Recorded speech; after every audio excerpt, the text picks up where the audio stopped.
जी अस्सलाम वालेकुम, कैसे हैं आप लोग? दिस इज़ असलम दस्ती फ्रॉम onlinewebteacher.com। दोस्तों आज हम लोग सीखेंगे कि कैसे हमने होटल बुकिंग के लिए या होटल मैनेजमेंट के लिए कौन सी प्लगइन हमारे लिए बेस्ट रहेगी। मसलन होटल मैनेजमेंट में जैसे कोई बंदा आके ऑर्डर करता है या हमने रूम ऐड करने होते हैं या जितने भी लोग हैं आके वो कस्टमाइज करके जो डायनेमिकली जो है ना वो आके अपनी क्यूरी सेट करते हैं। होटल मैनेजमेंट कंप्लीट मतलब कि कितने अफराद हैं, वो कितने रूम बुक करना चाहते हैं या फिर रेट वगैरह की मालूमात भी वो ऑनलाइन आके चेक करना चाहते हैं, तो कैसे ये सब कुछ वो कर पाएंगे। वैसे बहुत सी प्लगइन यूज़ होती हैं एसईओ के लिए। योस्ट एसईओ यूज़ होती है, कॉन्टैक्ट फॉर्म यूज़ होती है, ऑटो ऑप्टिमाइज़ भी यूज़ होती है या डब्ल्यूपी रॉकेट भी यूज़ होती है कैशे और स्पीड ऑप्टिमाइजेशन के लिए। हमारी ये वाली वीडियो एक प्लगइन वाला एक छोटा सा पार्ट है, लेकिन कंप्लीट वीडियो हमने जो पिछली वीडियो हमने बनाई थी, लिंक मैं आपको डिस्क्रिप्शन में दे दूंगा मेन वीडियो के नाम से, और यहाँ ऊपर स्क्रीन पे भी शो हो रही होगी। तो उस लिंक पे क्लिक करके आप कंप्लीट होटल बुकिंग की वेबसाइट बना सकते हो। अगर आप इस तरह की वेबसाइट मुझसे बनवाना चाहते हो, मतलब कंप्लीट एक प्रोफेशनल वे में मुझसे अगर आप डिज़ाइन करवाना चाहते हो, बनवाना चाहते हो, तो डिस्क्रिप्शन में मेरा नंबर दिया गया है और यहाँ ऊपर स्क्रीन पे भी शो हो रहा होगा, तो आप मुझसे रब्ता कर सकते हो। मैं इस तरह की वेबसाइट आपको एक मामूली सी रकम के बदले बनाकर दे दूंगा। तो कैसे हम लोग इस प्लगइन को इंस्टॉल, एक्टिवेट और फिर इसको यूज़ करेंगे, इसकी कॉन्फ़िगरेशन करेंगे कंप्लीट अपने पेजेस के साथ। डिज़ाइनिंग भी हम लोग कर सकते हैं, ठीक है। डायनेमिकली हम इसका डिज़ाइन एक पेज हम डालेंगे तो वो एक डिज़ाइन भी बन के आ जाएगा और वो डायनामिकली भी वर्क करेगा। तो कैसे होगा ये सब कुछ, तो इसके लिए जाना पड़ेगा मुझे मेरे लैपटॉप की स्क्रीन पे। तो आए आप भी मेरे साथ आएँ। तो अब हम लोग उस प्लगइन को इंस्टॉल कर लेते हैं। तो यहाँ पे आना है डैशबोर्ड में और ये प्लगइन सेक्शन में आना है और ऐड न्यू पे कर देना है क्लिक। तो जैसे ही हम लोग ऐड न्यू पे क्लिक करते हैं तो यहाँ पे प्लगइन का ऑप्शन आ जाता है। अपलोड भी कर सकती हैं यहाँ पे, हम लोग यहाँ पे सर्च भी कर सकते हैं। टाइप करना है होटल बुकिंग, ठीक है। ये हम लोग करते हैं सर्च। तो होटल बुकिंग के रिलेटेड बहुत सी प्लगइन यहाँ पे आ चुकी हैं, तो कोई भी एक प्लगइन हमने जो है इंस्टॉल कर लेनी है। तो ये वाइक booking hotel engine and PMS, ये बेहतरीन प्लगइन है होटल बुकिंग के हवाले से। यानी कि हम लोग डिज़ाइन कस्टमाइजेशन भी कर पाएंगे और इसकी जितनी भी डायनामिकली सेटिंग है वो भी हम लोग कर पाएंगे। तो ये इंस्टॉल नो पे करेंगे क्लिक, एक्टिवेट। अब प्लगइन हमारे पास इंस्टॉल हो चुकी है, तो अब हमारे पास यहाँ पे एक ऑप्शन आ गया है वाइक बुकिंग का, तो इस पे हम लोग करते हैं क्लिक। अब जो भी इसकी 1 बाय 1 सेटिंग है तो वो हम लोग सेटिंग कर लेंगे। तो अब सबसे पहले तो ये बुकिंग का पेज हमारे पास ओपन है, ठीक है। और ये सिलेक्ट सैंपल डाटा, ठीक है। एक इनिशियल सेटअप यानी ऑफ द फॉलोइंग, यहाँ पे हम लोग कुछ इनिशियली जो है हम लोग सेटिंग कर लेंगे, यानी कुछ डाटा हम लोग जो है इंपोर्ट कर लेंगे। तो सेलेक्ट सैंपल डाटा, इस पे करेंगे क्लिक। अब यहाँ पे हमने जो है सेलेक्ट कर लेना है, अगर ये country house, apartment, camping site, ठीक है ना, कैंपिंग साइट है तो उसके लिए होटल विद शेयर्ड रूम। इसकी होटल की अगर हमने बनानी है शेयर रूम के साथ, तो उसके लिए अगर हम रखना चाहें तो ये वाला सेलेक्ट कर लेंगे। अगर होटल का ही है तो हम लोग ये आखिरी वाला जो है सेलेक्ट कर लेंगे। यानी कि सारे के सारे, अगर आप अपार्टमेंट रेंट पे देते हैं और उसकी आप बनाना चाहते हैं तो ये आपने अपार्टमेंट को जो है सेलेक्ट कर लेना है। कैंपिंग साइट है यानी कि टूरिस्ट स्पॉट है, कोई कैंपिंग साइट है, उसके लिए आप बनाना चाहते हैं तो ये आप कर देंगे। तो मैं ये लास्ट वाला जो है होटल, इस पे क्लिक कर लेता हूँ। इंस्टॉल सैंपल डाटा पे कर देते हैं क्लिक, ठीक है। ये सेव पे हम लोग जो है क्लिक कर देंगे, यानी कि customer name, adult room, check in status, ये ऐसे करके आ जाएंगे। दिस वीक, ये ऐसे करके ये स्टैटिक्स मसलन ये हमें शो करेगा।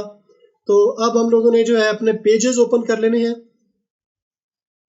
ये यहाँ पे आ जाना है ये पेजेस पे और ये ऑल पेजेस, ये मैं न्यू टैब में ओपन कर लेता हूँ, ठीक है। अब क्योंकि ये वाली जो सेटिंग हमने इंपोर्ट की है, अब किस पेज पे हम लोग डालना चाहते हैं तो उस पे को हम लोग जो है ओपन कर लेते हैं। तो अब यहाँ पे जो है ये होम पेज आ गया, इसको एडिट विद एलिमेंटर, ये मैं ओपन कर लेता हूँ न्यू टैब में। तो अब ये वाला पोर्शन आ गया, ये आ गया ये। अब उसको हम कहाँ पे सेट करना चाहते हैं, यहाँ पे भी हम लोग उसको सेट कर सकते हैं और यहाँ ऊपर भी हम लोग इसको सेट कर सकते हैं। तो हम लोगों ने यहाँ पे नीचे आ जाना है। नीचे आते आते ये साइट वू कॉमर्स वर्डप्रेस, ये यानी कि साइट के रिलेटेड है, इस पे क्लिक करेंगे। साइट वू कॉमर्स के रिलेटेड हम लोग लगाना चाहते हैं कोई भी आइकन वगैरह, तो इस पे हम लोग क्लिक करेंगे। लेकिन हमें वर्डप्रेस चाहिए तो वर्डप्रेस के लिए जो है मैं यहाँ नीचे कर लेता हूँ और ये करेंसी कन्वर्टर सर्च फॉर्म, ठीक है। करेंसी कन्वर्टर अगर आप लगाना चाहते हो तो सिंपल आपने इसको यहाँ पे ड्रैग ड्रॉप कर देना है, ठीक है। और ये WP बुकिंग सर्च फॉर्म, जो सर्च फॉर्म अभी हम लोगों ने इंपोर्ट किया तो वो हम लोग लगाना चाहते हैं, तो इसको सिंपली हम लोग यहाँ पे ड्रैग कर देंगे और इसको हम लोग जो है ये हम ले आए इधर, ये सर्च फॉर्म यहाँ पे, यानी कि अराइवल डेट, डिपार्चर डेट, ये ऐसे करके आ जाएगी। तो अब यहाँ पे एडवांस में हम लोग आते हैं और थोड़ा सा हम लोग इसका बैकग्राउंड जो है चेंज कर लेते हैं। तो ये बैकग्राउंड नॉर्मल, मतलब ये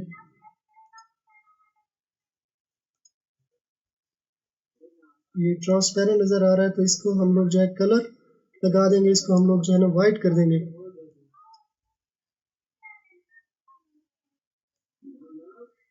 ये हमने कर दिया वाइट और ये इधर हम लोगों ने सेलेक्ट कर दिया और अब ये इसको हम अपडेट पे क्लिक कर देंगे। अब ये है फॉर्म छोटा सा है तो इसको जो है ना स्टाइलिंग में जाके जो है ना इसको बड़ा हम लोग कर सकते हैं, यानी कि यहाँ पे जो है ये स्टिक हो जाएगा। तो चेक एंड डेट, रूम कितने आप लेना चाहते हो, रूम 1, रूम 2, चिल्ड्रन कितने हैं, जितने भी हैं तो वो आप जो यहाँ पे सेलेक्ट कर सकते हो, ठीक है ना। Adult 3, room 1, adult 2 and 2 children, ठीक है ना। जैसे ही हम लोग इसको सर्च पे क्लिक करेंगे तो यहाँ पे जो है ये ऐसे करके ये फॉर्म जो है हमारे पास वर्क करेगा। तो इसको हम लोग ये अप्लाई कर देंगे,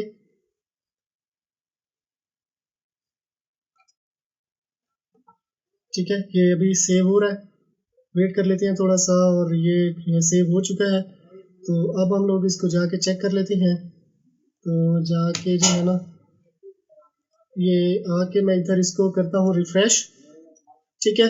बाकी ये जो है हम लोग इधर ले आएंगे। अब CSS यहाँ पे इस बटन की जो है ना हमने CSS करनी है, क्योंकि ये थोड़ा सा जो है ना इधर हमारे पास आना चाहिए। तो ठीक है ना, इसको मैं यहाँ पे भी लेके आ सकता हूँ, लेकिन हमें जो है ना खाली एक बटन चाहिए होगा, तो वो जो है हमारे पास ये आ जाएगा यहाँ पे, ठीक है। अब फिर इसके बाद जो है हमने यहाँ पे वाइट बुकिंग पे आना है और कुछ कैटेगरी वगैरह हम लोग ऐड कर लेंगे। तो ये कैटेगरी में ये रूम, इसको मैं न्यू टैब में ओपन कर लेता हूँ। कैरेक्टरिस्टिक भी रूम लिस्ट हो गई यहाँ पे। अब देखें ये होटल रूम, ठीक है ना। अब ये जो है ना रूम्स एंड होटल कैटेगरी में यानी कि रूम वगैरह पाए जाएंगे। मजीद आप कुछ चेंज करना चाहो तो इसको चेंज कर सकते हो। चेंज करने के बाद आप इसको सेव पे क्लिक कर देना है, ऑप्शन एक्स्ट्रास, और यहाँ पे जो है ना रूम लिस्ट आ जाएगी। तो ये रूम हम लोग ऐड कर सकते हैं, ठीक है। अब कैटेगरी तो हमारे पास वही है ना, वो बन चुकी है। अब अगर न्यू रूम हम लोग ऐड करना चाहते हैं तो न्यू पे क्लिक कर देंगे, ठीक है ना। रूम कैलेंडर, डिलीट रूम, ये सारे फंक्शन आप यहाँ से जो है ना सेट कर सकते हो, ठीक है। ये ऐसे करके अब मजीद अगर इनकी करेक्टरिस्टिक अगर करना चाहो तो आप कर सकते हो। मसलन सारे के सारे जो है रूम कैटेगरी में जाएंगे। सिंगल रूम जैसे हो गया studio with balcony, triple room, deluxe room, double room, ठीक है। ये ऐसे कर आ जाएंगे। तो फिर इसके बाद आ जाती है प्राइसिंग, यानी रेट्स टेबल, ठीक है। Special prices, restriction, rates, overview. अब रेट्स टेबल, ठीक है ना। जो रेट्स हैं अगर इनमें आप चेंजिंग करना चाहते हो जो बाय डिफॉल्ट दिए गए हैं, या न्यू रेट आप ऐड करना चाहते हो, तो जस्ट आपने ये रेट्स टेबल पे क्लिक करना है, ठीक है। ये देखें ये सब कुछ जो है यहाँ पे आ चुका है। डैशबोर्ड ओपन विजर्ड, ठीक है। इनके रेट्स वगैरह आप सेट कर सकते हो। ये एक का इतना हो गया, नॉन रिफंडेबल इतना हो गया। इनकी आप चेंजिंग भी कर सकते हो अपनी मर्जी से, जो है आप इसकी सेटिंग कर सकते हो, ठीक है। फिर इसके बाद आ जाता है बुकिंग। अगर बुकिंग करनी है तो बुकिंग का ये डैशबोर्ड आ जाएगा और ये कैलेंडर यहाँ पे आ जाएगा। ऑल बुकिंग, जितनी भी बुकिंग हुई है तो वो यहाँ पे आ जाएंगे, ठीक है। मैनेजमेंट में कस्टमर, इनवॉइसेस, ग्राफिक, ठीक है ना, इसको भी आप सेट कर सकते हो, इसको आप देख सकते हो। ऑपरेटर और PMS, ये ऑपरेटर वगैरह आ जाएंगे। ये रूम ये हमने कर दिया। Rates and plan, tax. अगर इसके अलावा मसलन आपका एक बड़ा होटल है, 5 स्टार होटल है, और उस पर टैक्स आप अलहदा जो है लेना चाहते हो, यानी कस्टमर से आप लेना चाहते हो, तो ये भी आप ऐड कर सकते हो। फिर इसके बाद आ जाता है ग्लोबल सेटिंग। ग्लोबल सेटिंग में जो है पेमेंट मेथड, पेमेंट मेथड यहाँ पे आप ऐड कर सकते हो। कोई कस्टम फील्ड है, मसलन जितनी भी इसमें सेटिंग दी गई है, इसके अलावा अगर कोई आप कस्टम सेटिंग करना चाहते हो तो वो कस्टम सेटिंग यहाँ से कर सकते हो। फिर यहाँ पे आ जाता है ट्रांसलेशन, यानी कि आप डिफरेंट लैंग्वेज में देना चाहते हो तो ये ट्रांसलेशन को भी आप यूज़ कर सकते हो। अगर ये वाला फंक्शन आप यूज़ ना करो तो ऑलरेडी एक वीडियो में बना चुका हूँ ट्रांसलेशन प्लगइन, एक मैंने यूज़ की थी ट्रांसलेट प्रेस की हेल्प से। हमने अपनी वेबसाइट को जो है कंप्लीट जो है ट्रांसलेट किया था। तो उस वीडियो को देख के आप वही प्लगइन यूज़ करके, फ्री की प्लगइन है, इसमें थोड़ी सी वो मसला हो सकता है। तो ये थी हमारी आज की वीडियो। आई होप आपको पसंद आई होगी। अगर पसंद आई है तो अपने दोस्तों के साथ भी शेयर कर दें, चैनल को सब्सक्राइब कर लें और साथ में जो बेल आइकन दिया गया है, ये घंटी का निशान, इस पे क्लिक करके ऑल पे क्लिक कर देना है। इस तरह क्या होगा, जब भी मैं कोई नई वीडियो बनाऊंगा तो इसका नोटिफिकेशन आपको मिलता रहेगा। तो अगर आपने मेरा चैनल सब्सक्राइब कर लिया है तो मैं आपसे फिर मिलता हूँ। तब तक के लिए मुझे इजाज़त दीजिए। दुआओं में याद रखिएगा।